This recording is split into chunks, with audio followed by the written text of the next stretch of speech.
खामोश ईंटों की आवाज़। कदीम खंडरात पर सूरज गुरूब हो रहा है। एक तालिब इल्म अली हाथ में कैमरा लिए घूम रहा है। अली आवाज़ में हैरत से, वाह, 5000 साल पुराना शहर, मगर लगता है जैसे कल ही आबाद था।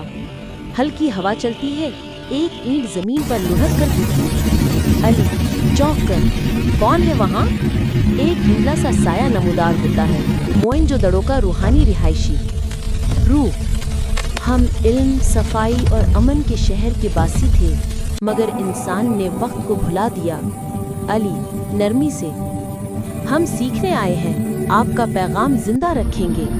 रूह मुस्कुराते हुए, याद रखो, शहर ईंटों से नहीं, इंसानों की सोच से बनते हैं। हवा तेज होती है, रूह गायब हो जाता है। अली खामोशी से आसार पर नजर डालता है।